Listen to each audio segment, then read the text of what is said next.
Kementerian Perdagangan menyegel SPBU di res area kilometer 42 Tol Jakarta Cikampek Sabtu kemarin. Dari 8 dispenser pengisian BBM di SPBU ini, ada 3 yang menggunakan alat switch untuk mencurangi konsumen. Alat tersebut menyebabkan dispenser tidak menunjukkan penghitungan sebenarnya. Masa alat tambahannya ini nggak boleh. Ini bisa mempengaruhi hitungan. Ya, misalnya angkanya 20, tapi biasanya keluar 12. Saya beberapa kali tes, termasuk ada yang dekat rumah saya tuh, saya ngisi 40 liter dapatnya 30. Jadi alat tambahan ini tidak boleh dilarang. Yang disegel itu. SPBU di kilometer 42 Tol Jakarta Cikampek diduga mencurangi konsumen dengan memasang alat di dispenser pengisian BBM yang mempengaruhi perhitungan di meteran BBM. Menurut Menteri Perdagangan Zulkifli Hasan, dengan alat itu, seandainya konsumen membeli BBM 40 liter, maka jumlah yang terisi sebenarnya hanya 30 liter. Atau, jika konsumen membeli BBM seharga Rp20.000, maka BBM sebenarnya yang terisi hanya senilai Rp15.000. Menurut Mendak, konsumen dirugikan hingga Rp2 miliar per tahun. Jelang mudik Lebaran, Menteri Perdagangan Zulkifli Hasan memastikan akan mengecek pengelola SPBU di seluruh provinsi agar tidak merugikan masyarakat. Zulhas menegaskan, jika ada yang tetap nekat melakukan aksi kecurangan, akan ditindak tegas. Nah, oleh karena itu, jangan main-main. Saya akan cek SPBU di seluruh Indonesia. Yang curang kita akan pidanakan. Yang juga kerap jadi keluhan konsumen adalah soal kualitas bahan bakar. Seperti yang terjadi di SPBU Jalan Juanda, Kota Bekasi, Jawa Barat.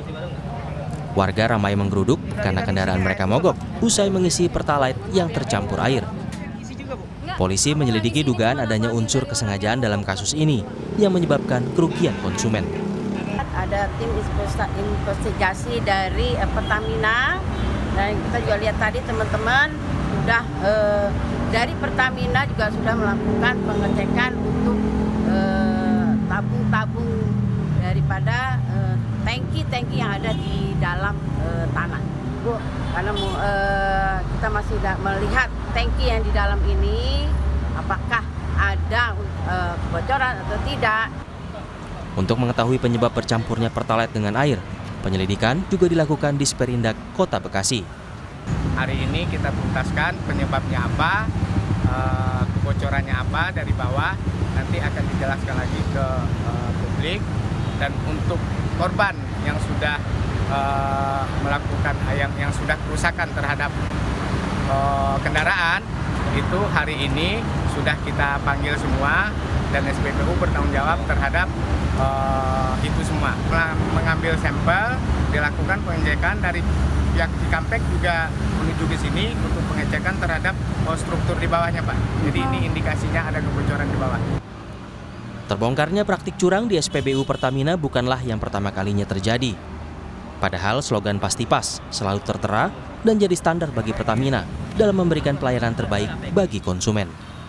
Tim Liputan, Kompas TV. Bagaimana perlindungan untuk konsumen dan regulasi mengatur terkait dengan praktik kecurangan di SPBU? Kita akan bahas bersama Wakil Ketua Komisi 7 DPR Edi Suparno dan Ketua Harian Yayasan Lembaga Konsumen Indonesia Tulus Abadi. Pak Tulus, Mas Edi, selamat malam. Selamat malam, Devi. Saya ke Pak Tulus dulu ya, Mas Edi. Pak Tulus, ini sudah ada logo Pasti Pas, tapi ternyata nggak pas juga, masih curang. Gimana tuh pengawasannya?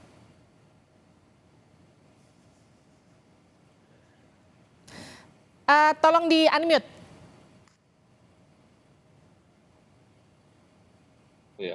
Ya, selamat malam Mbak Livi dan Pak Edi. Jadi memang itu satu kasus yang memprihatinkan ya kalau terbukti benar ada pencurian atau penggantian alat sebagaimana diklaim oleh Pak Menteri. Dan ini memang menjadikan sebuah presiden buruk di dalam masalah alat ukur. Ya, jadi dugaan saya mengapa ini terjadi, ada aspek hulu dan hilir. Ya, aspek hulu itu pengawasannya memang menurut saya dari sisi undang-undang itu terlalu lama karena di Undang-Undang Metrologi Legal itu petugas atau dinas meteorologi itu hanya bisa melakukan checking 1 tahun sekali, ya. Itu kan terlalu lama untuk 1 tahun sekali. Kemudian jika ada oknum yang nakal untuk mengubah takarannya, itu menjadi sangat potensinya sangat besar gitu. Pertama itu. Kedua, sebenarnya memang persepsi-persepsi semacam itu sering muncul di lapangan, walaupun kami pernah melakukan uji petik ya. Uji petik di Jabodetabek terhadap 10% SPBU di Jabodetabek itu sebenarnya tidak ditemukan hal-hal yang terlalu mengkhawatirkan waktu itu, ya. Nah, ini yang kemudian memang kita mendorong salah satu upaya untuk mengantisipasi agar kejadian itu tidak terulang itu adalah mengintensifkan pengawasan oleh Dinas Meteorologi Legal. Jangan setahun sekali, tapi mestinya bisa 3 bulan sekali atau setidaknya 6 bulan sekali, sehingga bisa meminimalisir adanya oknum-oknum yang nakal itu. Kedua, pengawasannya juga harus semakin kreatif ya, jangan menggunakan alat ukur yang bejana ukur yang konvensional, tapi juga harus menggunakan alat-alat tertentu yang bisa mendeteksi adanya pencurian-pencurian atau dugaan pencurian yang sering dilakukan dengan berbagai modus yang semakin canggih, ya. Karena ketika menggunakan alat ukur secara konvensional bisa jadi deteksi itu menunjukkan tidak ada kelainan, tapi dengan alat-alat tertentu konsumen bisa mengalami kerugian karena alat yang dilakukan pencurian itu tidak terdeteksi petugas dinas meteorologi legal yang menggunakan bejana ukur di dalam menstandarisasi alat ukur di SPBU. Baik, saya ke Mas Edi. Mas Edi, selain soal kecurangan takaran, ada juga keluhan soal kualitas. Ini kejadian terjadi beberapa hari lalu di Bekasi. Soal bensin yang tercampur air, akhirnya beberapa kendaraan warga itu rusak. Apa langkah pemerintah soal kecurangan-kecurangan ini? Ya, kami di Komisi 7 DPR RI juga telah mempertanyakan hal tersebut kepada mitra kami Pertamina yang memang bertanggung jawab untuk melakukan penyaluran BBM.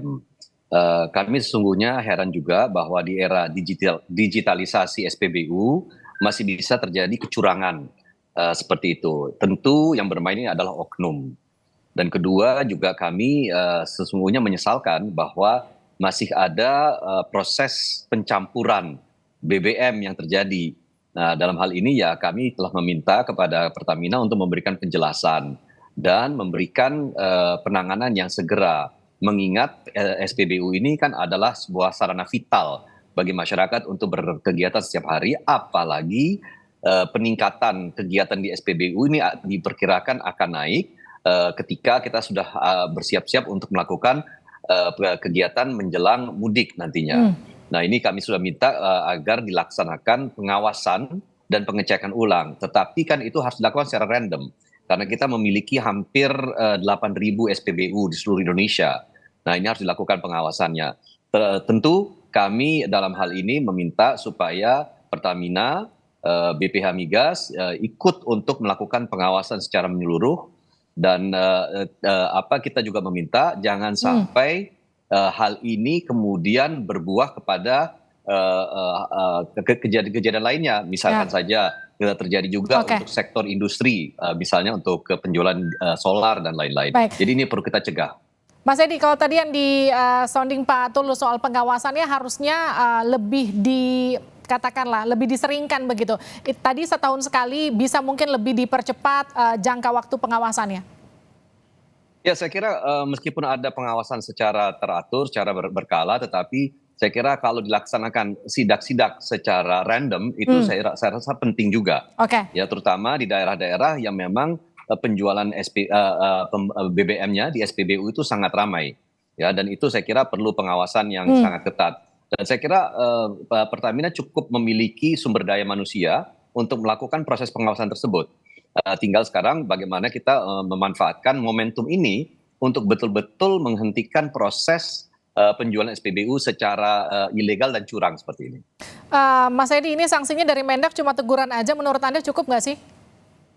Kalau Mendak memang dalam hal ini sanksi yang diberikan dalam hal ini harus diberikan oleh Pertamina. karena mereka adalah SPBU yang diberikan izinnya oleh Pertamina, sehingga memang sanksi itu harus dilaksanakan oleh Pertamina, dan berhubung Pertamina itu adalah mitra Komisi 7, ya kami akan mengawasi agar sanksi diberikan itu adalah sanksi yang konsekuen dengan kesalahan dibuat. Nah itu dia Mas Tulus, karena sanksinya mungkin tidak pernah memberikan efek jera begitu sehingga kejadian serupa kembali terulang. Hampir di setiap tahun selalu ada. Dan kemudian kan kalau kita lihat efeknya kurang lebih mungkin masih termasuk sangat ringan begitu, hanya teguran, Mas Tulus.